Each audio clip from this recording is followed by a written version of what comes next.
Hello guys, this is me Muhammad Ismail and you are watching my YouTube channel Nursing with M Ismail Tutorial. Hope you are all as fresh and good as morning flowers. Guys आज के इस video lecture में हम anatomy and physiology के important chapter digestive system के part 2 को explain करने जा रहे हैं। मगर इससे पहले कि अगर आपने पार्ट 1 को नहीं देखा है तो काइंडली आप सबसे पहले डिस्क्रिप्शन में जाइए। डिस्क्रिप्शन में पार्ट 1 का लिंक मौजूद है, वहाँ से आप पहले पार्ट 1 को देख लें जिसमें हमने एक्सेसरी आर्गन हम इस लेक्चर में डिफ़ाइन करने वाले हैं और वहाँ पे हमने मेन आर्गन और साथ में कुछ बेसिक कंसेप्ट जो डाइजेस्टिव सिस्टम के हैं वो एक्सप्लेन किए हैं। तो अगर आप वो पहला वाला लेक्चर देख लें और बाद में पार्ट 2 पे आए यानी एक्सेसरी आर्गन पे आए तो आपको समझने में आसानी होगी। और जिन्होंने पार्ट 1 को ऑलरेडी देखा है तो यहीं से मुतवज्जा होकर लेक्चर को सुने और समझने की कोशिश करें। और साथ ही साथ अगर आप हमारे इस चैनल के ऊपर न्यू हैं तो काइंडली चैनल को ज़रूर सब्सक्राइब कीजिए और साथ में बेल आइकन को भी दबा लें ताकि नए आने वाले हर एक वीडियो की नोटिफिकेशन आपको मिलता रहिए। चलिए शुरू करते हैं। एक्सेसरी ऑर्गन्स, जैसा कि पहले लेक्चर में हमने बात की थी, एक्सेसरी ऑर्गन्स हमारे पास वो ऑर्गन होते हैं जो डायरेक्टली इन्वॉल्व नहीं होते हैं, जो मेन ऑर्गन नहीं है मगर जो इनडायरेक्टली डाइजेशन में इन्वॉल्व होते हैं। एक्सेसरी ऑर्गन्स क्या करते हैं कि डिफरेंट टाइप्स के केमिकल्स, एंजाइम्स वगैरह सिक्रीट करते हैं और वो एंजाइम और प्रोटीन वगैरह जितने भी केमिकल्स होते हैं वो डाइजेस्टिव सिस्टम में फूड की डाइजेशन में हेल्प आउट कर रहे होते हैं। तो इस एक्सेसरी ऑर्गन में हमारे पास the first one is salivary gland, the second one is teeth, जो कि टीथ को हमने ऑलरेडी पहले वाले में एक्सप्लेन किया था तो ये इसी लेक्चर में इंक्लूड नहीं होगा, वो आप पहले लेक्चर के लास्ट पार्ट में देख सकते हैं। The third one is pancreas, the fourth one is liver and the fifth one is gall bladder. तो आगे जाके एक एक को एक्सप्लेनेशन के साथ पढ़ते हैं। The first one is salivary gland. Salivary gland, याद रखिएगा कि सिलेवरी ग्लैंड हमारे पास 3 टाइप्स के होते हैं। The first one is parotid gland, the second one is submandibular gland and the third one is sublingual gland. ये दोनों ग्लैंड हमारे पास सिलेवरी ग्लैंड कहलाते हैं। द फर्स्ट ग्लैंड को आप अपने साथ राइट डाउन कर सकते हैं। पैरोटिड ग्लैंड जो होते हैं 2 इन नंबर होते हैं, 1 on the left side and 1 on the right side. ये एयर से थोड़ा सा नीचे लेटरल साइड पे मौजूद होते हैं। दूसरा है हमारे पास सबमैंडिबुलर ग्लैंड। सबमैंडिबुलर ग्लैंड जो होते हैं हमारे पास बीनीथ द मैंडिबल होते हैं और सबलिंगुअल जो है बीनीथ द टंग होते हैं। सलेवा, सिलेवरी ग्लैंड का फंक्शन की अगर बात की जाए तो जितने भी सिलेवरी ग्लैंड हैं ये एंजाइम की सिक्रीशन कर रहे होते हैं और साथ ही साथ सलेवा सिक्रीट करते हैं। Saliva mixture of mucus and serous fluid. Saliva क्या होता है? सलेवा में हमारे पास 2 टाइप्स के कंपोनेंट होते हैं। The first one is mucus and the second one is serous fluid. Mucus moisture food and forms at एंथोअबोलिस। म्यूकस का काम क्या होता है? म्यूकस जो है फूड को मॉइस्ट करने का काम कर रहा होता है और जब भी हमारे पास फूड मॉइस्ट हो जाते हैं तो फिर ये बुलस फॉर्म इख्तियार करते हैं और फिर हम इसको बुलस कहेंगे। Serous, watery fluid that contain salivary amylase. Serous हमारे पास वाटरी फ्लूइड होता है जिसमें हमारे पास एंजाइम होते हैं सेलेवरी एमाइलेज और सेलेवरी एमाइलेज का काम जो होता है हमारे पास कार्बोहाइड्रेट्स की डाइजेशन में हेल्प करते हैं। कार्बोहाइड्रेट्स को डाइजेस्ट करने का काम कौन कर रहा होता है? कार्बोहाइड्रेट को डाइजेस्ट करने का काम सेलेवरी अमाइलेज का होता है। About 1.5 liter of saliva is produced daily and it is consist of यूरिडे। इंपॉर्टेंट है MCQs के लिहाज से कि यूरिडे हमारे पास जो सलेवा होता है 1.5 लीटर सिक्रीट होता है एंड इट कंसिस्ट ऑफ, और सलेवा जो मिक्सचर है किस चीज़ का मिक्सचर है? जिसमें वाटर होता है, mineral salt, salivary amylase digestive enzyme होता है, mucus and antimicrobial substance, और जिसमें एंटी माइक्रोबियल सब्सटेंस होते हैं जिस तरह immunoglobulin and the enzyme lysozyme.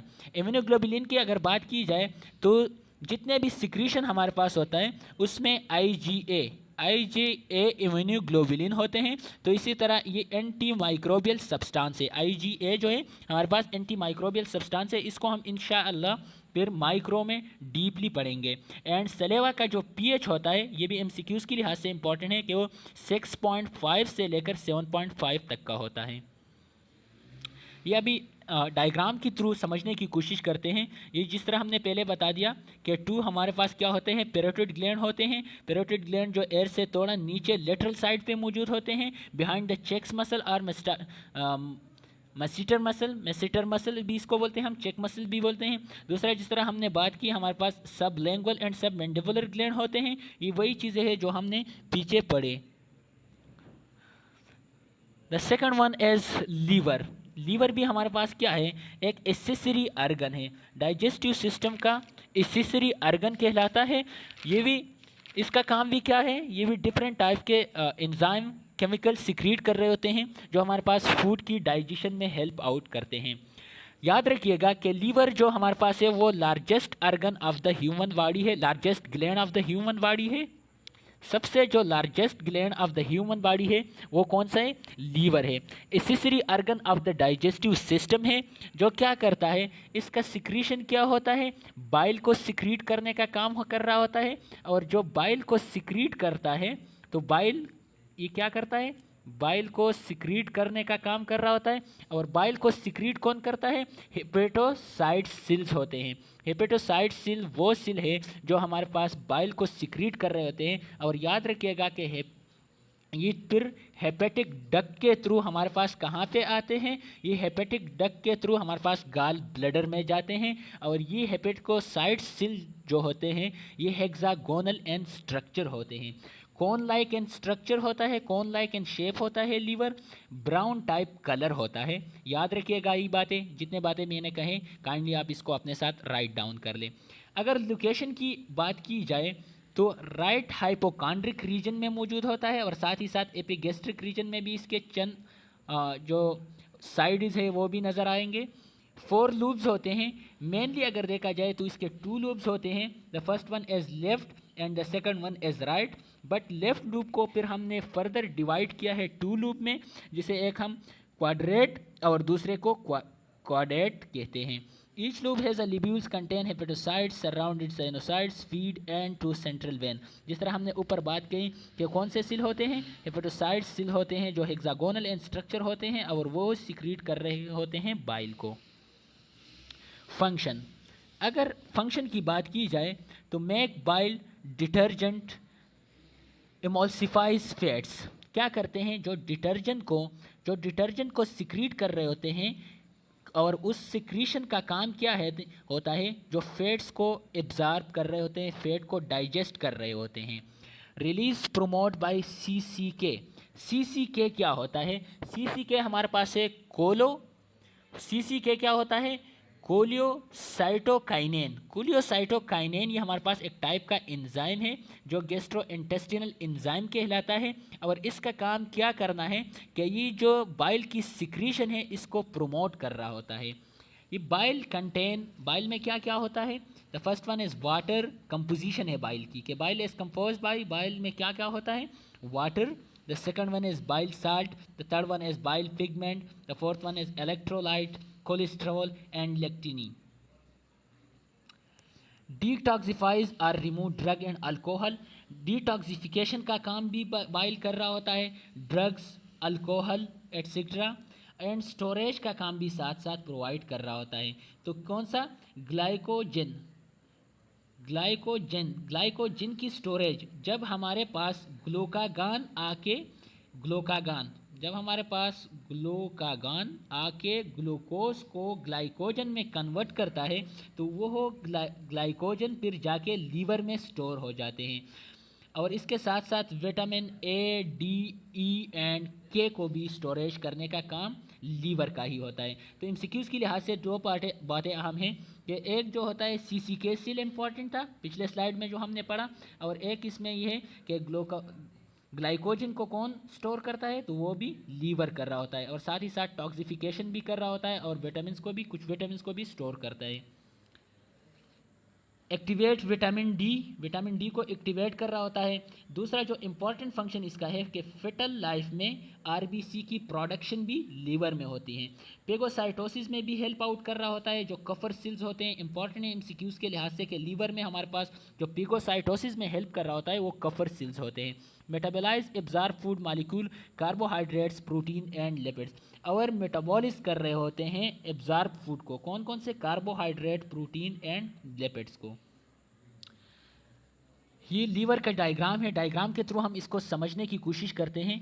तो 2 लूब्स होते हैं जिस तरह हमने बात कही, एक होता है लेफ़्ट लूब, एक होता है हमारे पास right lube.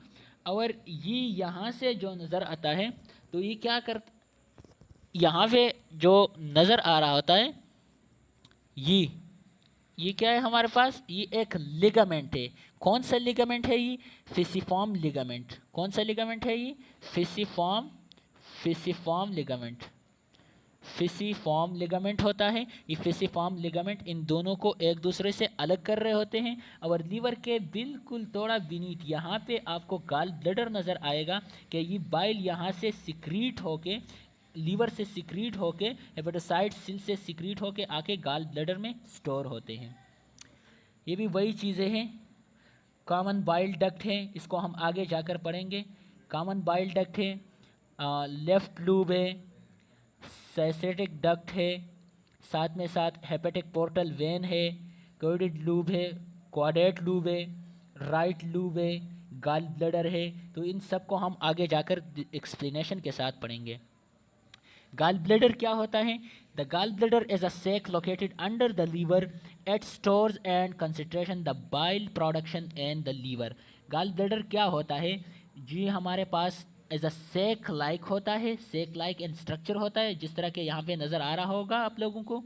Under the liver, liver के beneath, it stores and concentrate the bile production in the liver. और क्या करता है, बाइल की जो प्रोडक्शन होती है इसको स्टोर कौन कर रहा होता है, गॉल ब्लैडर कर रहा होता है। डायग्राम के थ्रू समझने की कोशिश करते हैं कि ये डायरेक्टली जो हमारे पास डक्ट निकलती है कहाँ से, गॉल ब्लैडर से, तो इसको हम क्या बोलते हैं, सिस्टिक डक्ट। और एक होता है हमारे पास कॉमन हेपेटिक डक्ट, जो हेपेटोसाइट सेल से आ रहा होता है। तो ये कौन सा डक्ट कहलाएगा, कॉमन हेपेटिक डक्ट। और कॉमन हेपेटिक डक्ट और सिस्टिक डक्ट कंबाइन होके जो डक्ट बनाती है इसको हम बोलते हैं कॉमन बाइल डक्ट। यही चीज़ें हैं जो हमने पिछले स्लाइड में कही, यहाँ पर व्यू अलग सा दिखाया गया है कि सिस्टोलिक डक्ट है, सिस्टिक डक्ट है, सॉरी, वही चीज़ें हैं सारे जो हमने पीछे पढ़े हैं।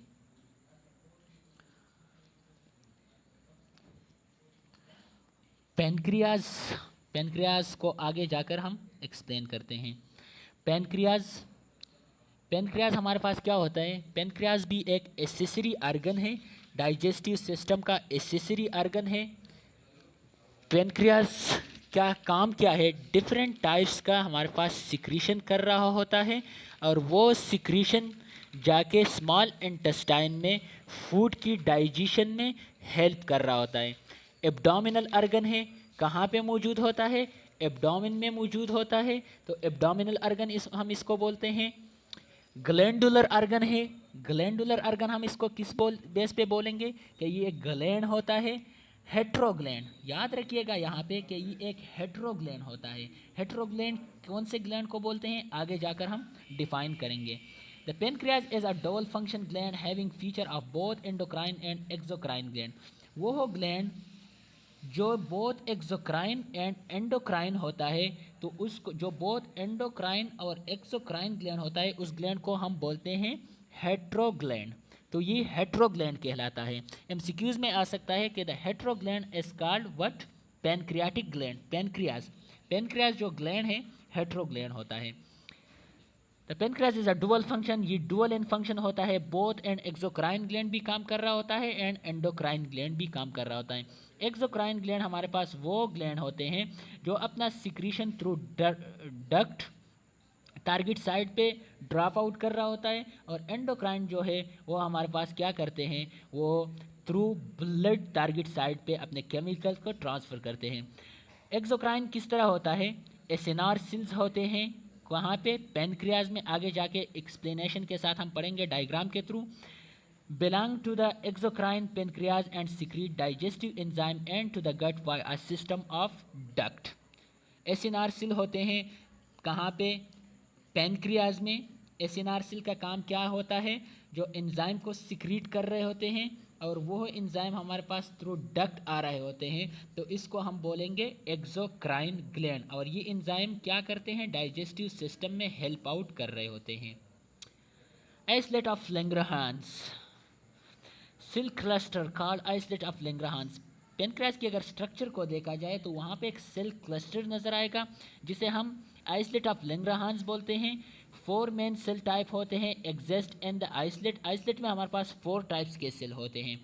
The first one is alpha cell, the second one is beta cell, the third one is डोरगोना cells and the fourth one is PP cell, या हम इसको पेनक्रियाटिक पॉलीपेप्टाइड भी बोलते हैं। पीपी सेल को हम दूसरा नाम क्या बोलते हैं, इंपॉर्टेंट है एमसीक्यूज के लिहाज से। The PP cell is also called pancreatic polypeptide. एक एक को पढ़ते हैं। Cell cluster called islet of Langerhans, 4 main cell types exist in the islets. They are alpha cell secrete glucagon. Alpha cell का काम क्या होता है, जो ग्लूकागान को सिक्रीट कर रहे होते हैं, increase glucose in the blood.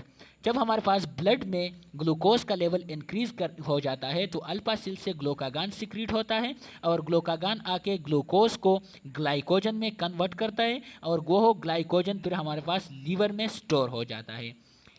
Beta cell का काम, beta secrete insulin, beta cell insulin को सिक्रीट करता है और decrease glucose in the blood. जब हमारे पास ब्लड में ग्लूकोज का लेवल फिर से डिक्रीज हो जाए तो बीटा सेल क्या कर रहे होते हैं, इंसुलिन को सिक्रीट कर रहे होते हैं और ये इंसुलिन जाके उसी ग्लाइकोजन को ग्लूकोज में कन्वर्ट कर देता है। तीसरा है हमारे पास तीसरा है डोरगामा सेल। डोरगामा cell secrete somatostatin, regulates stop alpha and beta cell. डोरगामा सेल का काम होता है कि ये हमारे पास अल्फा एंड बीटा सेल की रेगुलेशन को स्टॉप आउट कर रहे होते हैं कि जब इंसुलिन कन्वर्ट हो जाए, जब ग्लूकोज कन्वर्ट हो जाए ग्लाइकोजन में, या जब ग्लाइकोजन कन्वर्ट हो जाए ग्लूकोज में, तो इसके बाद इसकी सिक्रीशन को स्टॉप जो कर रहे होते हैं, स्टॉप आउट करने में हेल्प जो कर रहे होते हैं, वो डोरगोमा सेल्स होते हैं। पीपी सेल जिसे हम पेनक्रियाटिक पॉलीपेप्टाइड सेल भी बोलते हैं, कौन से सेल होते हैं ये, पेनक्रियास के सेल्स हैं जिसे हम पॉलीपेप्टाइड सेल्स भी बोलते हैं और ये भी हेल्प आउट कर रहे होते हैं इसको एनहांस करने में एंड इन्फ्लुएंस करने में। एग्जाम डायग्राम के थ्रू समझने की कोशिश करते हैं। पेनक्रियाज हैं, ये रहा हमारे पास गाल ब्लडर जो बाइल को सिक्रीट स्टोर करने का काम करता है। यह हमारे पास कॉमन बाइल डक्ट हो गया जो हमने पिछले स्लाइड में एक्सप्लेनेशन के साथ पढ़ा था। ये है हमारे पास पेनक्रियाज। पेनक्रियाज को हमने 3 पार्ट्स में डिवाइड किया है। ये हमारे पास कहलाएगा टेल, ये हो गया टेल, इसके नेक्स्ट ये हो गया बॉडी और ये हो गया नेक। तो यहाँ पे आइसलेट ऑफ लैंगरहांस है। आइसलेट ऑफ लैंगरहांस में हमारे पास 4 टाइप के सेल्स होते हैं जो हमने पीछे डिस्क्राइब किए। ये यहाँ पे उन सील को, इन डक्ट को, सारे वही चीज़ें हैं जो हमने पढ़े, मगर यहाँ पे थ्रू डायग्राम के थ्रू समझाया गया है। तो आप इसको थोड़ा फोकस कर लेंगे तो इसमें इतना मुश्किल कुछ भी नहीं है। फिर भी आप लोगों का कुछ जहन में कुछ सवाल बन जाता है तो हम अपना व्हाट्सएप नंबर लास्ट में प्रोवाइड करते हैं। व्हाट्सएप नंबर प्रोवाइड किया गया है तो आप उसके थ्रू हमसे पूछ सकते हैं या कमेंट के थ्रू आप पूछ सकते हैं। अभी है पेनक्रियाटिक जूस। तो पेनक्रियाटिक जूस कौन से जूस होते हैं? पेनक्रियाटिक जूस हमारे पास एंजाइम होते हैं इसमें कि पेनक्रियाज हमारे पास कौन कौन से टाइप के एंजाइम सिक्रीट कर रहे होते हैं। तो पेनक्रियाटिक जूस में क्या क्या होता है? Contain H2O, HCO3 and digestive enzyme. Pancreatic juice में क्या क्या होता है? H2O होता है, HCO3 होता है एंड डाइजेस्टिव एंजाइम होते हैं। और जो एंजाइम होते हैं कौन कौन से होते हैं? ट्रिप्सिन, जिसका इनएक्टिव फॉर्म या हम इसको एंजाइम को ज़िमोजिन भी कहते हैं। ज़िमोजिन हम तब कहेंगे जब ये इनएक्टिव फॉर्म में होगा, तो इनएक्टिव फॉर्म में हम इसको ट्रिप्सिनोजिन बोलेंगे। दूसरा हमारे पास कौन सा होता है? Chymotrypsin, elastase, carboxypeptidase, lipase, amylase, ribonuclease deoxyribonuclease. ये जितने भी एंजाइम है ये हमारे पास इनका एक्टिव फॉर्म, इनएक्टिव फॉर्म और साथ ही साथ एक्टिवेटर और एक्शन इसका यहाँ पे एक्सप्लेन किया गया है, जिसमें इतना कुछ ख़ास नहीं है। अगर आप इसको थोड़ा फोकस कर लें, ये मैंने आप लोगों को बता दिया कि ये इसका एक्टिव फॉर्म है, ये इनएक्टिव फॉर्म है, ये इसका एक्टिवेशन है और ये एक्शन है। तो आप इसको ख़ुद एक नज़र देख लेंगे और फिर भी अगर कुछ सवाल जहन में बन जाता है तो इसमें इतना मुश्किल कुछ नहीं है। सिर्फ ये बातें जहन में याद रखनी चाहिए कि इस एंजाइम का काम क्या है, एंजाइम का एक्टिव फॉर्म क्या है, इनएक्टिव फॉर्म क्या है। फिर भी कोई क्वेश्चन हो तो आप थ्रू कमेंट्स या थ्रू व्हाट्सएप हमसे पूछ सकते हैं। डाइजेस्टिव एंजाइम हमारे पास कौन कौन से होते हैं?